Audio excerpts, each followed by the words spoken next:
Hello, my friends. Welcome to the Life Shift podcast. I am here with Jonathan. Hey, Jonathan. Hey, Matt. How you doing? I am well. And that is going to be my answer today. Before we started recording, we went through this. How are you? And I said good. And then I was like, wait, I'm not really good. Yeah, and then you were honest, And which I then I was appreciate. honest. I think I talk to a lot of people about this, of how in a lot of ways, so many of us are so conditioned by society to just respond with what we think the other person might want to hear. I don't know if you ever encounter this. Or we just have a stock response that we use for every time somebody asks us, "How you doing?" I'm great. How you doing? I'm great. Yeah. How you doing? I'm great. Without And even to thinking about me, it. right, I think it's not even I don't even think I think about it. I think it's just like a programmed response. That kind of leads into why the Life Shift podcast exists for me is, the story starts for me when my mom died when I was a kid. And that, certainly that changed my life. But after that moment, I felt that no one around me was talking about anything that I needed them to talk about. And I didn't hear that I was going to be okay, like from other people that had gone through something similar. And so when I had the opportunity to start this podcast and start talking to people, what I'm finding in reviews or behind the scenes messages from listeners is that, wow, I really needed to hear what so-and-so said, because I thought I was the only person that's ever gone through this experience. And, and I think it's because like sometimes we're just so isolated in our bubble and we only want other people to know the bright, shiny pieces of us. That's right. And so the opportunity to have conversations like we're going to have today of things that aren't, typically something that we put out there in a big way are probably the most impactful. Totally agree. Yeah. I mean, I guess we'll get to this in a second, but when my brother died, I tried for 3 weeks to just deal with it, bury it, manage it myself. And I finally said to my family, "Hey, I need you to check on me because I'm sitting down in the basement crying all by myself. And I'm doing it every day and I'm doing it for hours and hours and hours. And it's just, this won't end well. So I need support and help." And I searched the internet. I searched for podcasts. I downloaded books, Audible books. And I just found out just anywhere I could go where people were talking about it. And it was almost morbid. Like it was almost, I was like, wow, am I okay? Because I'm really seeking out some dark stuff. But I needed it. Like that's how I went through it. And I tried to hide it. I tried to not share it. And then, shortly thereafter, I started being on podcasts about it and talking about it. And then I got so many messages, just like you're saying, people heard it and they said, "Jonathan, I had no idea. I lost my brother 10 years ago. I bottled it up. I didn't. And I was so nice to hear your story and blah, blah, blah." And you never know who you're going to touch by just being authentic and being honest with this stuff. Because we all go through it. It's just pain exists. Like let's all suffer together. Let's all suffer together. No, I mean, you're right. And good for you. We will get into the details of your story, but good for you for speaking up, for advocating for yourself, because I think that is probably one of the hardest things for people to do, especially in that state. I think, again, we're conditioned to, I don't know if we're supposed to believe Man up. Well, man up. That's what I would train. Man up, which is bullshit, but sorry. And no, you're fine. And also, like, I think sometimes we feel like we should be able to solve it all ourselves. Like we're some kind of professional in every aspect of the world and being that we should be able to fix it. So good for you. I think that is really admirable because so many people struggle on that journey to even say it out loud and admit that, like, I can't do this on my own. So kudos to you for being able to do that, because that's big. And that is manning up, like personing up. You were just like, hey, I need help and I can't do it myself. So anyway, I think that's fascinating. And you already blew me away in that one statement, because so many people can't do that. I couldn't do it. I mean, I was a kid, but it took me 20 years to be like, someone help me, because I thought I was fixing it and I was just pushing it down. So, so thank you for sharing that.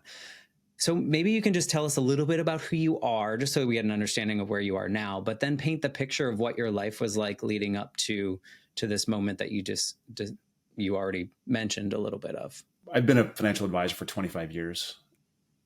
Today, I'm still a financial advisor, but I'm not running my own company. So 2 years ago, within 6 months after Dave died, I had merged my firm into a larger firm. And leading up to Dave's death in June 17th of 2021, the day before his 45th birthday, we had lots of plans that we were going to do things together. Like, I've been running a financial planning practice for 20 years. It was an independent practice. I had 8 employees. It had grown to the point where, like, I was no longer doing the thing that I was good at. I was managing an enterprise and managing people and, thinking about tech stacks and things I didn't want to do. And so my brother and I were working on a way to bring him on to manage all that stuff. He has an MBA from Cal. He's the smartest guy I've literally ever known in my life. And so we had all these plans, and we had planned that in January of 22, he was going to come on and be the CEO of the firm. And we had gone down this road before. I think it was in 2004. We started a separate company. We called it Workers Financial. The whole point was to provide an educational resource and sort of a planning resource for people that didn't have access to what I did. And he's worked in that space his entire career. He's worked at, lending, digital credit cards, digital debit cards, digital education platforms, his whole career. And so it made a lot of sense for us to come together. We're working on how to do it. We made the decision. We're all happy. Hey, when your last set of stock vests, you're going to come on board and you're going to run the show. And I'm just going to go back to being an advisor. And that was going to be, just awesome. In 2019, late 2019, we all know that the pandemic hit. And I've had friends, I've got lots of clients, I've been active in my community. So, I know a lot of people, but when the pandemic hit, my entire circle collapsed. It's like everyone's did. I mean, this isn't unique. Right.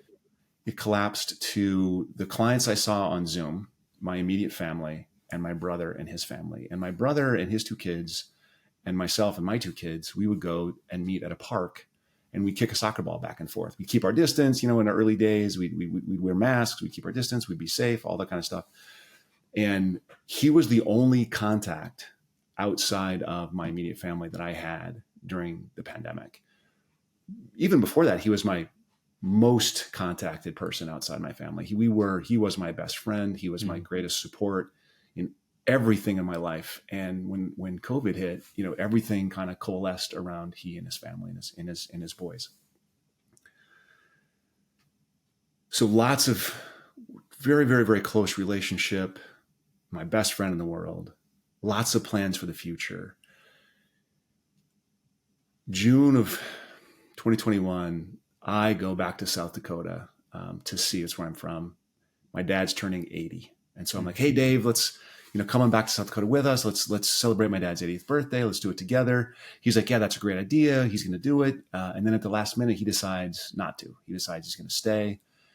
And he stays here. He goes to the beach. And when he goes to the beach, he drowns. He gets caught in a riptide and he doesn't make it out.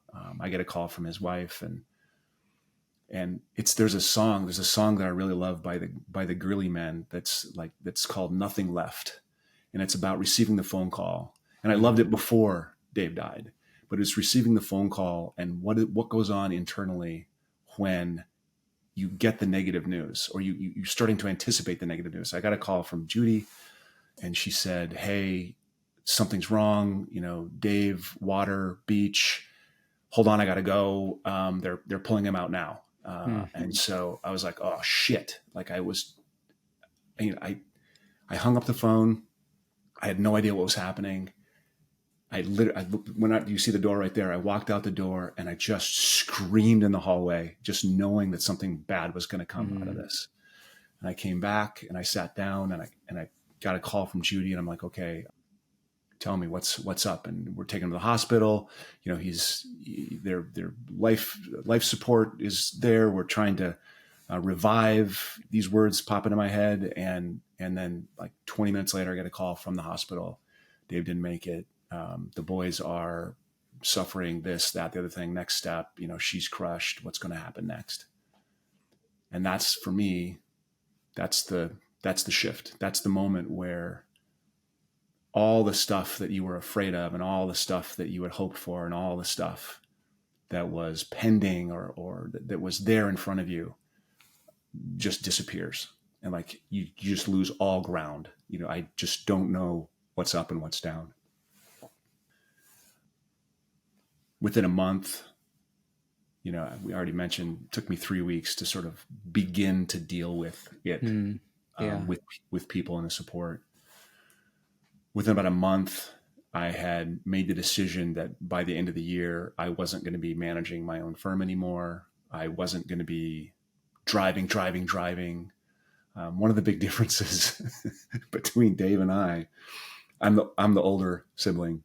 I am left brain, list oriented, driven, always on time, 3 minutes early is late. I'm that guy. Great morning routine. I bought into, how do I optimize and do everything right? My brother wasn't that way at all. Lucky. He showed up late to his own wedding. He showed up late to every soccer game, just late all the time. Brilliant guy, managed people really well, love him to death, but not left brain, not list oriented, he just kind of took life as it came. Mm-hmm. And so I started adopting some of these behaviors, some of these, I want to be less stressed. I want to be less worried. I want to be more available. I want to be more open to, changes, to things that are outside my control. I want to be more present for the people in my life. And so that started for me with being present with my own grief and pain and managing it and just being public with it and being open with it. And when people ask questions, just answering that question as directly as I possibly could. Jonathan, what's going on with you? And just being, this is what's going on with me. And so Were I you actually not like that before? No, I would never I was I'm from South Dakota. I'm a business owner. Self-reliance is a thing for me. Mm-hmm. And I was raised to be self-reliant. I was raised to support others when they needed help. I was never shown how to ask for help. And I had no idea how to do it. I just knew, it took me a few weeks to realize that this was, unsustainable doesn't begin to cover what I was attempting to do on my own. There's just no way I would dig out of the hole that I was digging for myself if I kept trying to do it this way. And some of that is, I've got 25 years of meditation and 25 years of Buddhist training. And that's, my grad school work was I understand that we all sicken and we all die and we all age. I understand that. That's a great intellectual thing. And I think I've been present for people when it's happened to them, but after it's happened to me, I know that I was never present enough. I never got it. It's like a checklist. Say again? It was like a checklist. You knew the order of things that you were supposed to do for, I get it. I often talk to people about how so many of us grew up understanding that there was some kind of checklist for us. Like we were supposed to do this, then this, then this, then this, then this. And it was always go, go, go. I need to achieve, the next promotion. It's probably how you got into running your own company and getting away from all the things you like to do because you felt like I have to have a company and it has to be bigger and it has to be better. And I have to keep doing these things. And something as tragic as losing someone so close to you, I had a similar experience when I watched my grandmother pass away. It was like, wait, why am I doing all of this? Yes. Like, is it actually bringing me to happiness, success? Sure, I have all these things. Sure, I am checklist happy, but am I really? Right. Did you have a very similar feeling? It sounds like you kind of had this like axis shift, if you will, of where your life kind of was like, wait, hold on a second. It's for me. It's 2 years later, like we just had the 2-year anniversary, this last June 17th. And I've been trying to rebuild those morning routines. So I do think that there's value in structure. I do think there's value in achievement. It's just no longer, I would actually do this thing every year where I would say, these are my 6 most important values. And achievement was always, number 1 on the list. Now it's like not on the list. Now it's number 6. Now it's, it falls off the list pretty easily. but it was always number one. And it was number one because that's what I thought it had to be. Like I thought in order for me to be successful, I had to have achievement on my list. Success for me was, and this goes way back to like when I'm growing up as a kid, we didn't have anything. So success for me was having things. Like success was not having to say no to a purchase, not having to say no to an experience, not having to say no for financial reasons. And maybe even for other people to see that. Yeah, right? No, of course. A performative, like, look, guys, I'm successful. I'm no longer that person, because we're introduced to that shame through other people as well. But 100% relate to that experience. But you said your brother was the opposite of that.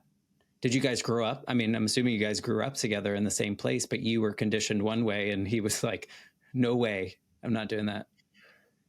This is where you get into that nature nurture. I think he is just, I think we both had the same conditioning. We're both South Dakota. We're both, we both worked when we were kids and stuff. I think I was the oldest. So when my dad had a project that needed doing at 6 a.m., he didn't wake Dave up. He awakened me, and I went out with him and we did the project. When it was time to mow the yard, maybe this time I would do it and the next time Dave would do it, but it was something additional, it would fall to me. And so I was the one that got up and did a lot of the, my dad owned some apartments. And so when the basement flooded, it was me at 5 a.m., out there, with a bucket, not my brother.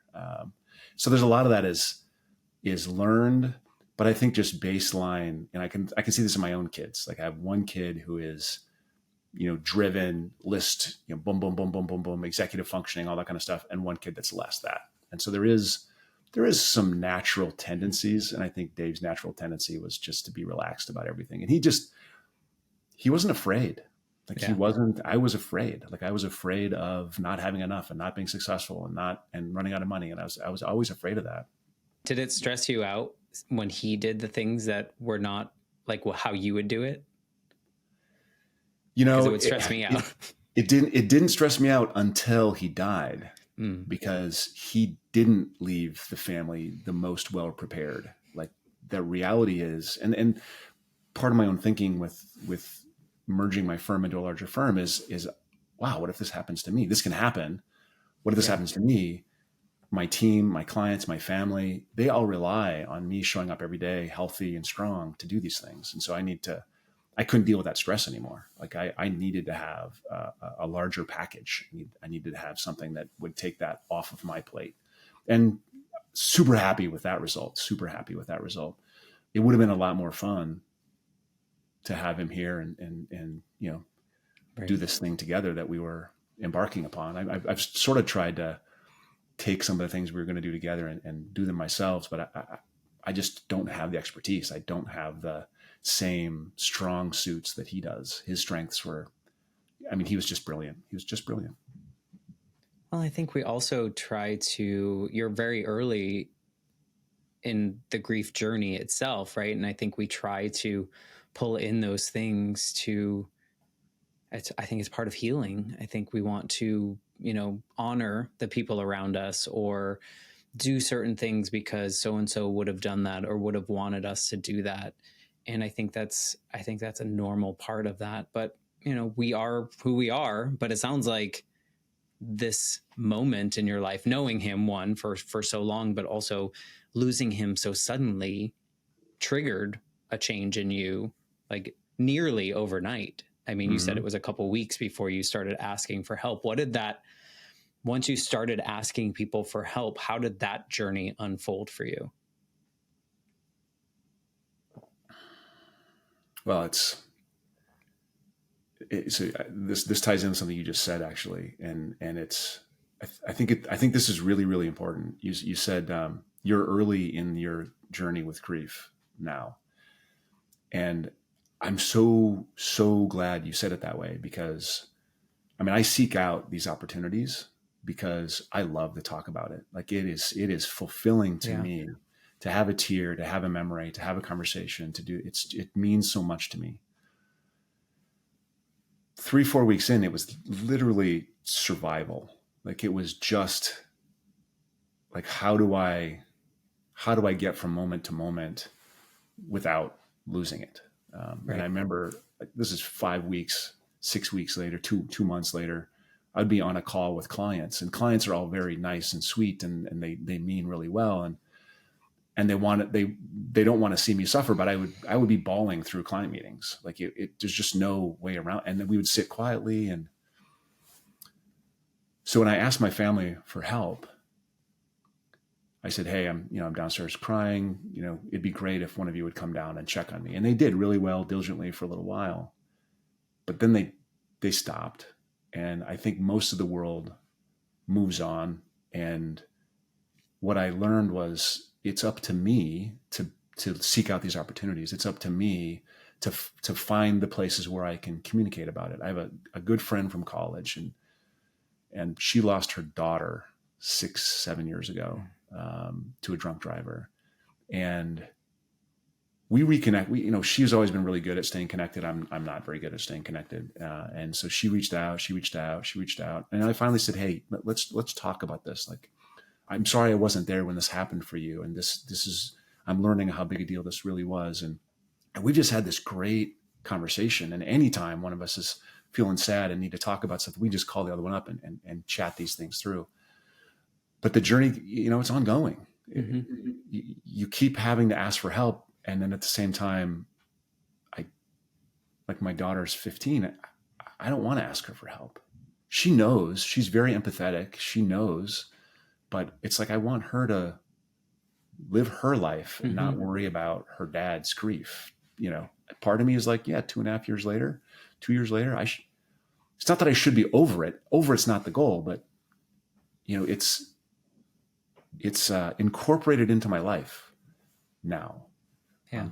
So I fall apart a lot less, and I have a lot less people checking on me on a regular basis. And they don't need to check on me, but it's good to check in, and it's good to have this opportunity, and it's good to seek out other things like this. Yeah. And I keep doing it. Like I said earlier, I think just the fact that you told people you need that, because I think a lot of us, when we're in our grief journeys, we kind of have this expectation. I don't know if you did, but I definitely had this expectation that other people were just going to do it because they innately knew that I needed something. They knew that I was performing. They knew that I was faking this journey of my life, because, I was 8 when my mom died, and everyone around me, no one had the tools. It was the late 80s. No one really talked about this. No one really knew how to help an 8-year-old that just lost his primary parent and then suddenly had to move states and live with the other parent that was, present in his life, but not, I don't know why I'm talking about myself in third person. But as an 8-year-old, I felt that I was the one that needed to prove to everyone that I was going to be okay. Yep. And a lot of that was pulling in, and this is probably way different for someone as an adult, but part of that was pulling in, if I don't do that, someone else is going to abandon me, because that's what my mom did in my mind, right? Like, she died. That was abandonment to me as that young kid who didn't understand things. And so most of my life was performative, and going back to this idea that I expected people to fix it for me, or at least ask me about it, or talk to me about her, or how do you feel?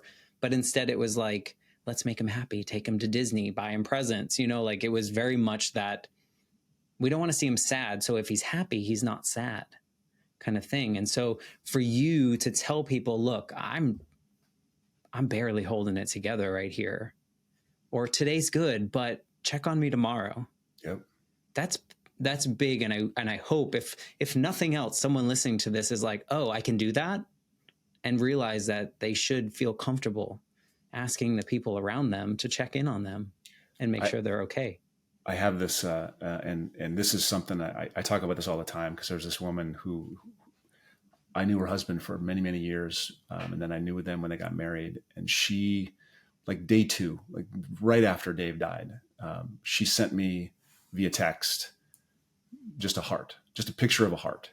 And she said, "Hey, no need to respond. I just want you to know I'm thinking of you." And 2 days later, another heart.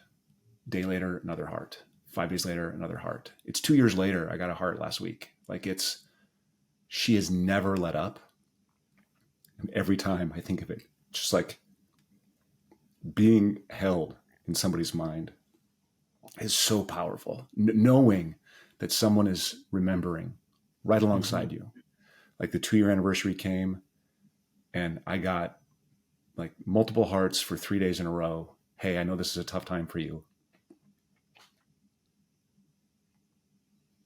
I want you to know that we're thinking of you. Yeah. And meanwhile, by the way, anybody can do that. Like if you know somebody that's going through a loss or pain or difficulty, just sending them a foot of a heart and saying something like that is just, it meant everything to me. It meant everything to me.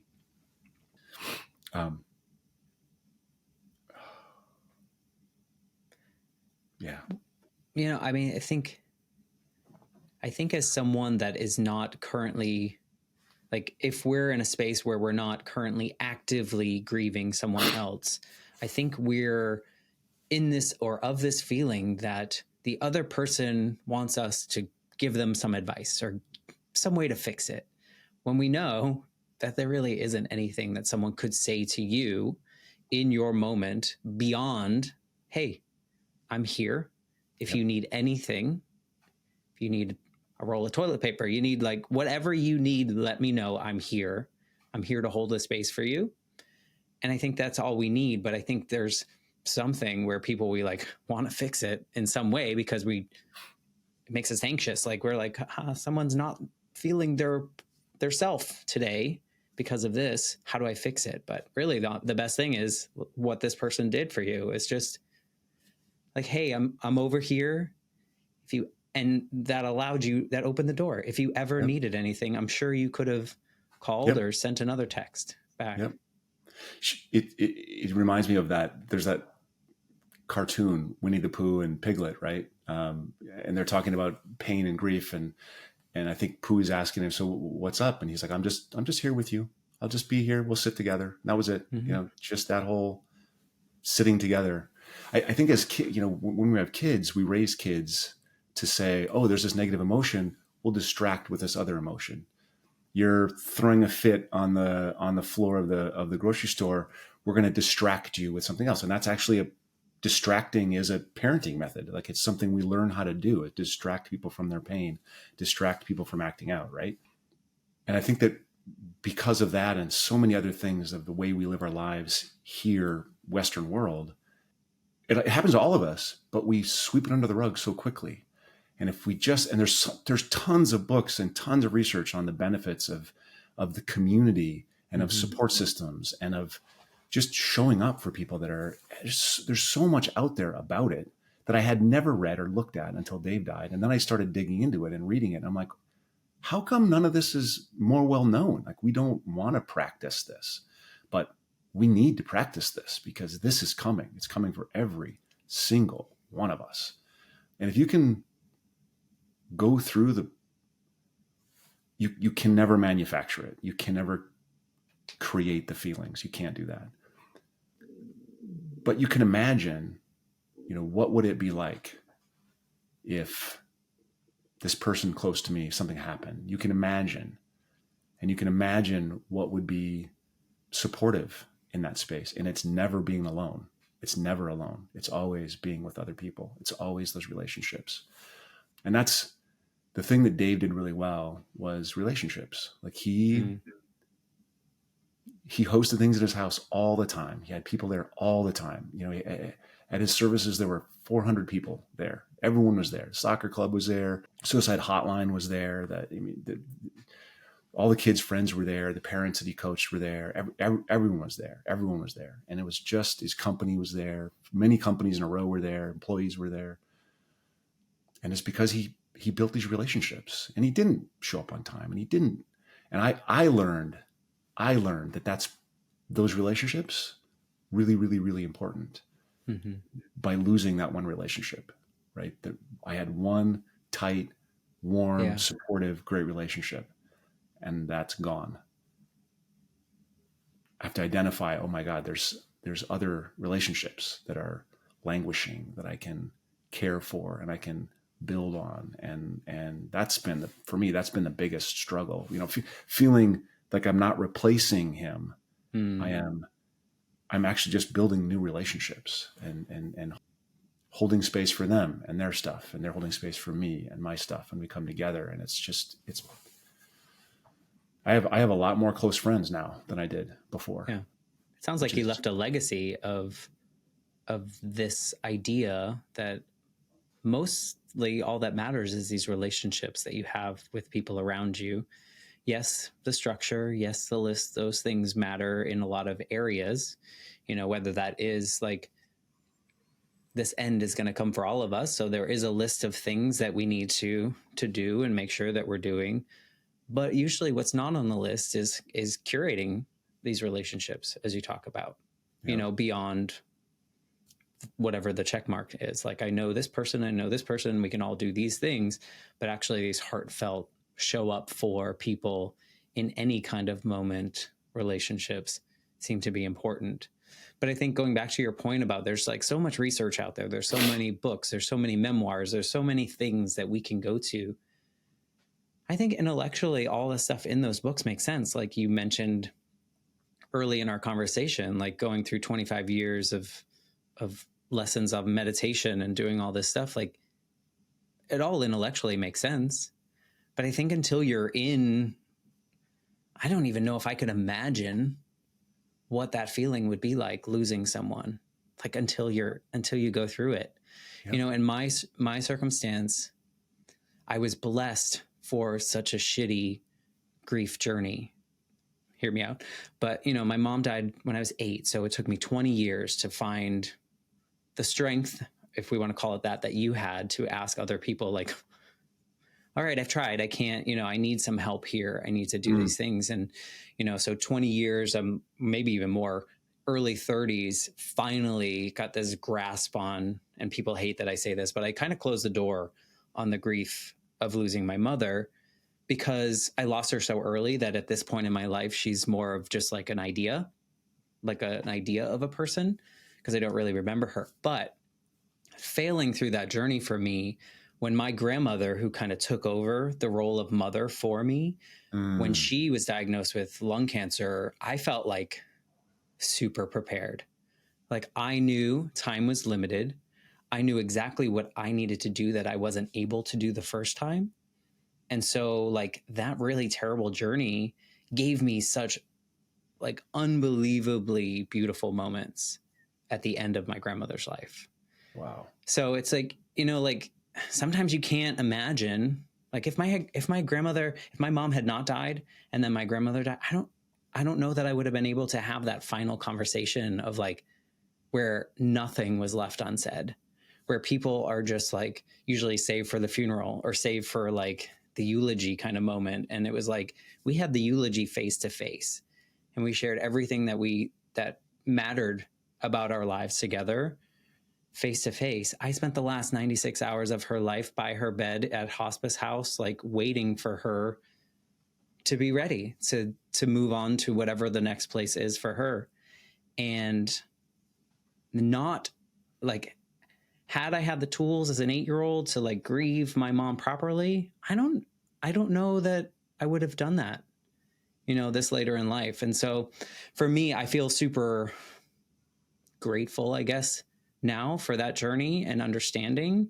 And maybe there's a part of you that like having the life that you had with Dave for so long in the way that it was served its purpose so that, in this tragedy, you're able to reflect on that and the things that you might want to do differently. I know that was a really long way to get to this point, but I kind of look at it that way.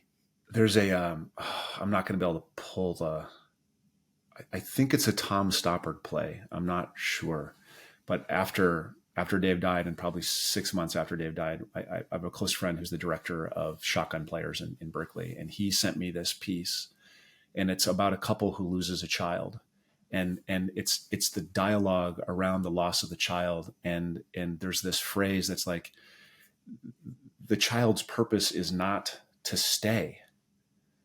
The child's purpose is to be until it's not, and to be everything it's supposed to be until it can't be that anymore. And it's the child's purpose isn't to be here forever. No one's purpose is to be permanent. Nothing is, right? And in this dialogue, it's this admission of the beauty and wonder of the child's life, and also the acceptance and the allowing of the child's death. Like, this is how it goes sometimes. Like, it is not strange. And I, to this day, like, I write about, I have this weekly newsletter, and I write about what I'm going through.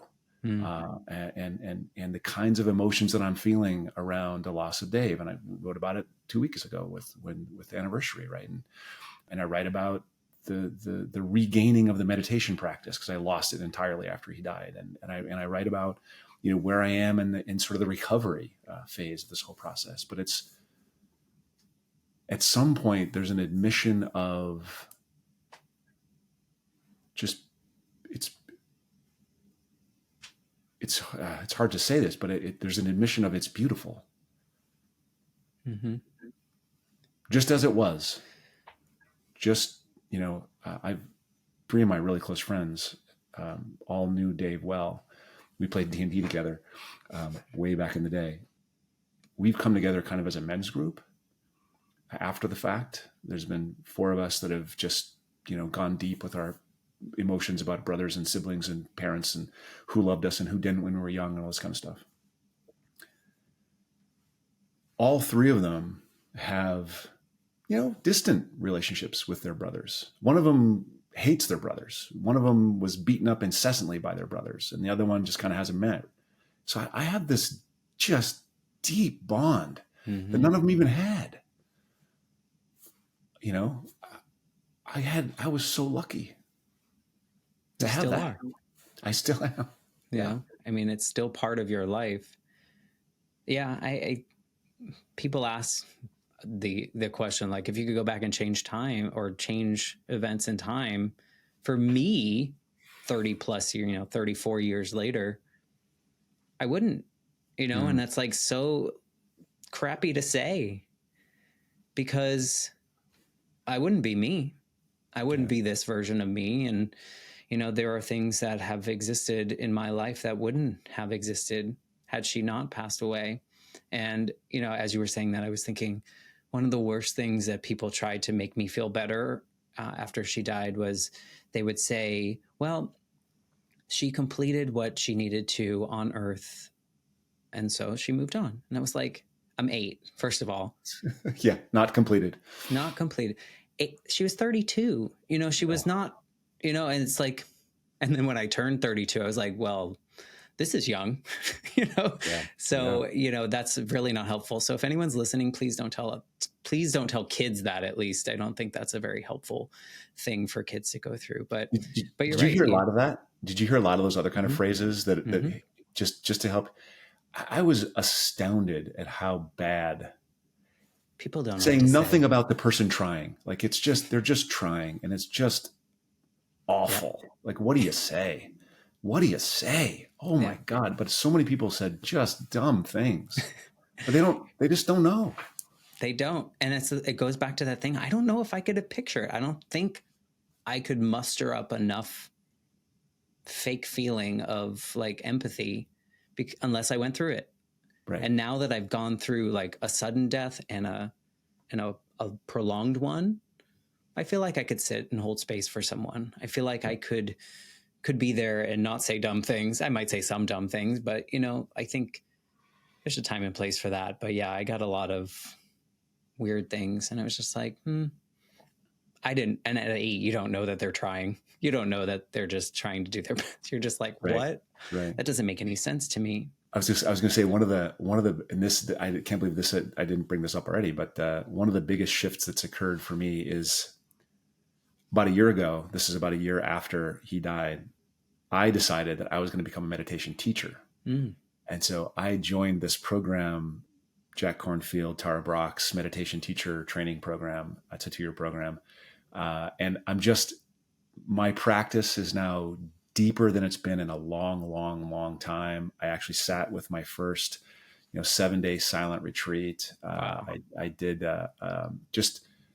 and I've embraced this, and the chapter or the section we're going through right now is dealing with pain. it's the tools I didn't have when Dave died. And so I'd sit down and I'd cry. I'd sit down and I'd cry. I'd sit down and I'd cry. I tried to meditate. I couldn't meditate. I just constant overwhelm all the time.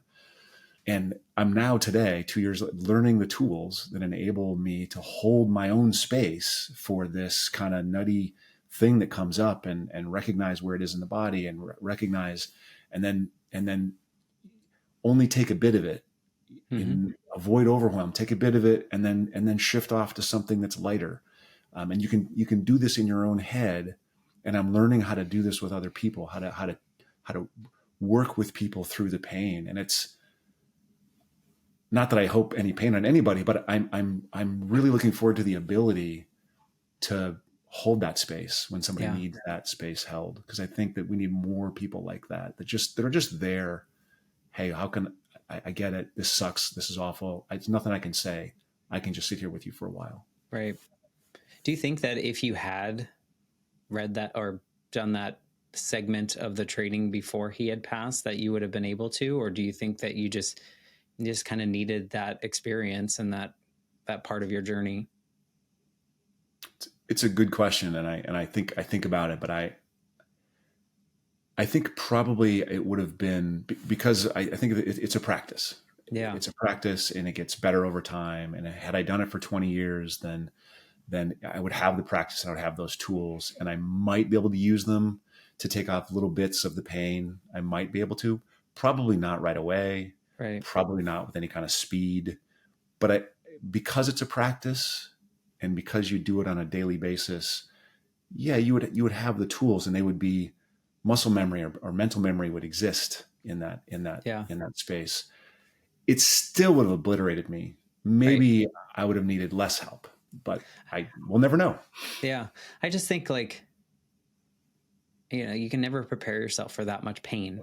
No. And so, even if we had the tools, I don't know, like, that's the most immense amount of pain that you've ever had. So even a practice, like you point out, it's still going to debilitate you in some kind of way. For sure. I don't think there's it's not like an instant Band-Aid. I don't think there is one. And here's a negative part about being a human, but I think we're all going to have to go through this, and we're all going to have to go through this immense pain in some capacity, and then learn about ourselves after the fact, if we're lucky, to be able to do, like you said, to be able to hold that space or knock away at the pain a little at a time.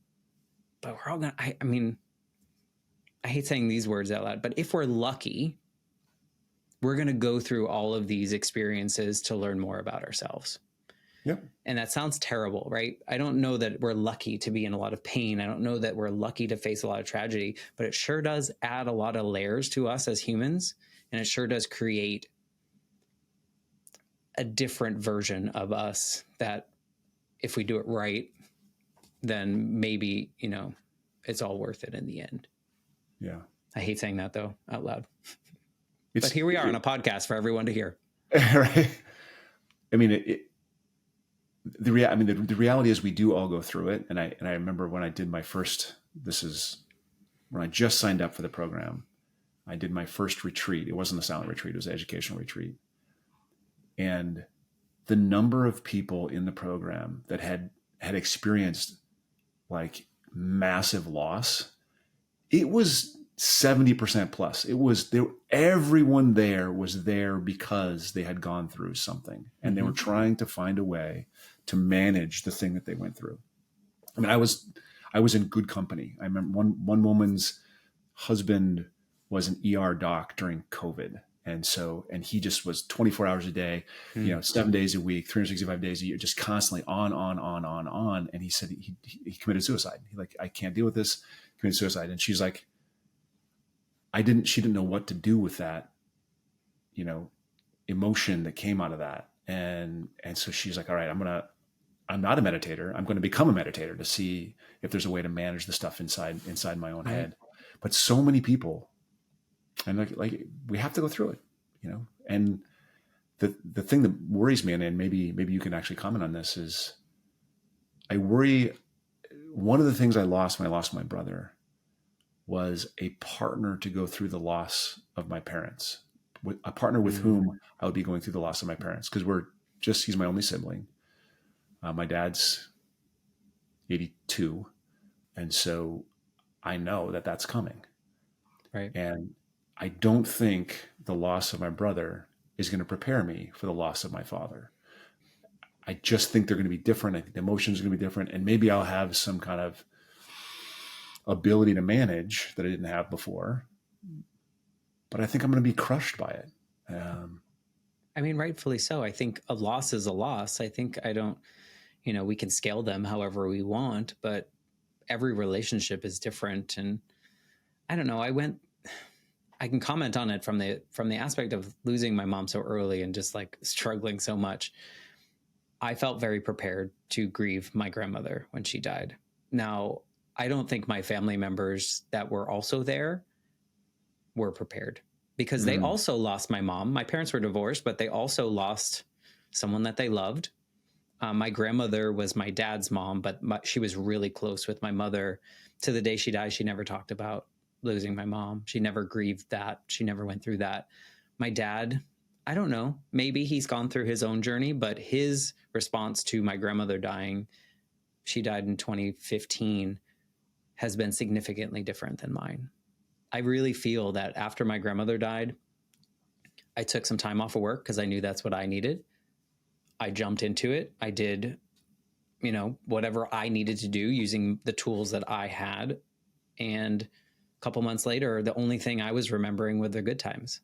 And that sounds really cheesy and whatnot, but the people around me were reminding me, like, remember in hospice house when this happened? Or do you remember when, she got really bad, or when she fell? And I'm like, not really. I don't really think about those times anymore because I was able to process that.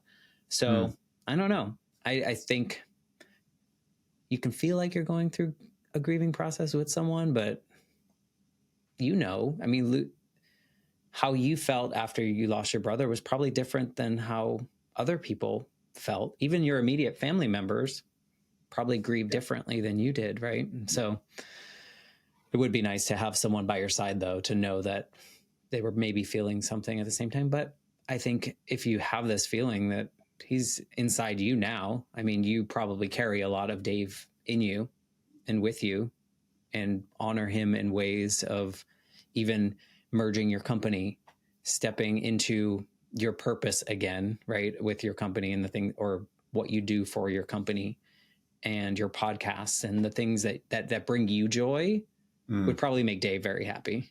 Yeah. I think. I mean, I don't know him, but it feels like you, at that tragic moment, you did what you could to absorb some of the pieces that you love so much about him, and carry that with you. It's absolutely the case. And to the point where people were like, why are you, Jonathan, you're changing. What is this about? I'm like, well, I thought I was right. And now I think that, maybe Dave had some good points with how to live, right? It's changing, but it's adopting maybe a more middle of the way, part of the path. Or maybe it was always there, and maybe you were just so focused on the other things, like you were so focused on, you probably had it all along. You both come from the same, space, but you had your type A checklists, like you had to do it. And once in a while you get rid of them and you're like, oh, everything's still working. Everything's still functioning just fine. So maybe I don't need as many. Yep. That's a nice lesson to learn, actually. Yeah. Have you learned anything about Dave since his passing that you didn't know before? There was actually something. It wasn't. I don't mean to give out all of his dirty laundry. I meant just like anything in a good way. Yeah, there was it was more of a.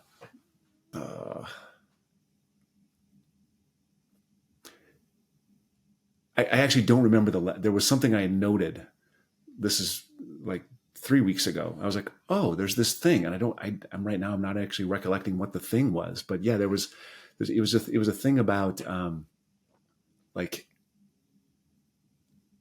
the amount of stuff he did at the house, for them, for the family. Like he was everything. And there's people who do it all, right. But he would, literally everything, plan the vacations. He would, which means he had to have lists somewhere. Like he had to, right? Didn't he? Maybe in his head. He kept them in his head. Probably he was a smart dude. But yeah, I have learned some little things here and there about him, some things that he was active in that I didn't know about. But just the volume of stuff that he was engaged in all the time was pretty impressive. And I didn't know about all that. What have you learned about yourself since Dave died? I don't need the lists as much. Like I can let some of the emails go. I can let I don't have to respond to everything. I can just be more relaxed about a lot of stuff, and things are okay. There's also I've also learned that I already knew I was uber responsible, but now I'm like uber responsible plus, because I feel like the family is now relies a little bit on, we're close. So we get together on a regular basis, and I sort of have to stimulate birthday celebrations for the boys and sort of, hey, let's go do this thing, or, come on, so there's like more responsibility. And I thought I was going to crumble, and I figured out that I'm not going to crumble. Like I can maintain that. I can manage that. Yeah. Because, Dave would want you to do that. And yep. I think there's a piece of that comes along. I guess you just kind of said it, but I was going to say, what do you think the biggest difference between you now and previous version? Not something you learned about yourself, but just like the biggest thing that's different about you. It sounds like you really not to answer the question I just asked you, but it sounds like you really are in touch with yourself. You're in touch with like that inner heart centered part of you, maybe more than you used to be. Yeah, I think, and sort of as a summary of that, it's like I can ask for help and not be afraid that people will run away from me asking for help. I think that's the thing that and maybe this is a thing that I learned, maybe it's the thing that I am, but I can ask for help now. Yeah. Will that's I? Huge. Like a lot? Probably not, but I can if I need it. You're not as afraid maybe as before, or, maybe it was just didn't ever happen before. And now it's like, this is a possibility, and nothing bad has happened when I've asked for help. So I think it's okay. There's another thing that's actually, I think, equally important is having gone through that. I learned that I can go through pretty much anything. Like there is a reserve of, it's not strength, it's like survival. Yeah. There's a reserve in there that, I'm not unflappable, but nothing matters really that much anymore. Like and that's not a negative. Like that's a positive. Right. Things that I would have been worried about in the past, I just don't worry about. Like it just slides off. Like it doesn't affect me. Things that I might have, what about that? Like, I'm like, what about that? It doesn't matter. Yeah. Yeah. Close to my grandmother's final days, she told us, she said, because it was like, we were able to move her into like this, it's almost like a hospice hotel, if you will. Mm-hmm. And it was mostly like my father, his brother, and their wives, and me. And we were all standing around, and pretty much right before she kind of lost the ability to have conversations, she was like, I wish I hadn't worried so much, because all that matters is love in the end. And she was just indicating that, like, at the very end, all that matters is the people that are around you. Yep.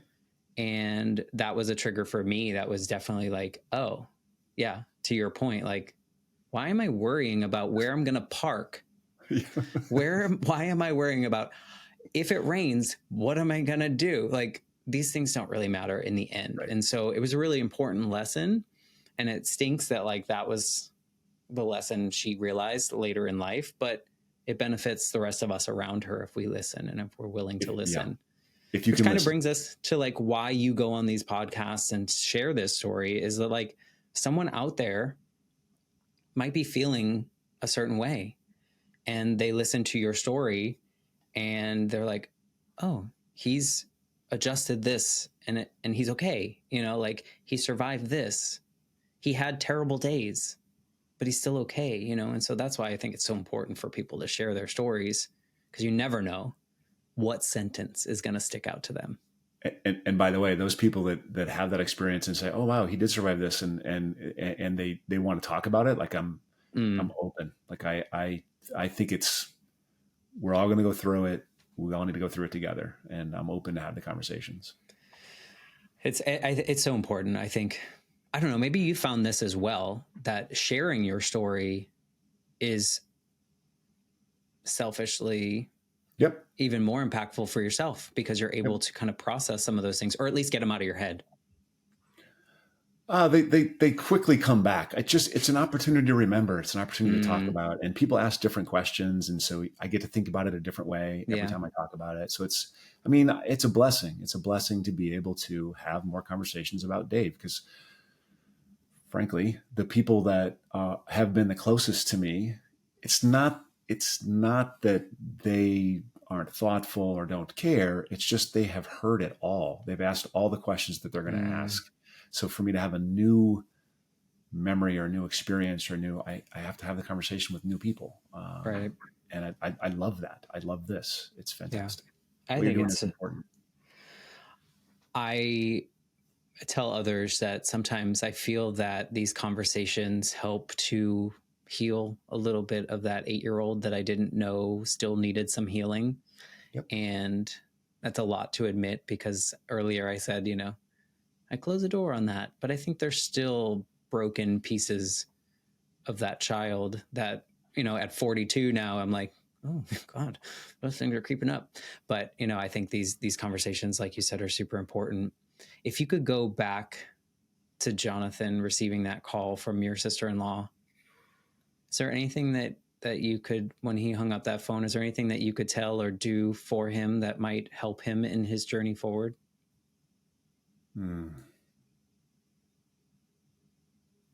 Wow. In the moment of not knowing.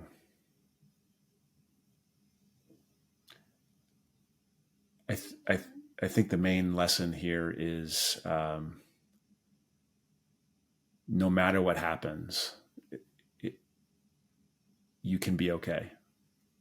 Like, it'll take work, it'll take effort, you don't know what, where you're going to be pulled or what road you'll go down, but you'll be okay. And I don't know that I would have believed that, 1 week in, but 2 years in, I believe that. Yeah. He probably just needed someone to be there. Yep. To understand that everything was going to be quite messy. And, there was someone there that if you needed help putting the pieces back together again, that they would be there. And I think that's a good, if other people are facing something, or if someone that's facing something like that, is to just hold the space for them. Just be there. Don't give them advice. Don't give them any kind of anything really, besides that you're there and that you will be there if they need anything, and just keep that door open, because I think that's the best thing for people that have gone through this. I think that's the best thing that we could have heard. That's the best thing from your friend that sends you text message hearts. I think just knowing that there is something and someone that is holding that space for you is just so helpful. Yeah, it's giant. If people want to talk to you about Dave or connect with you in any kind of way, or even see what kind of financial advice that you have, or listen to your podcast, what's the best way to get into your sphere of influence?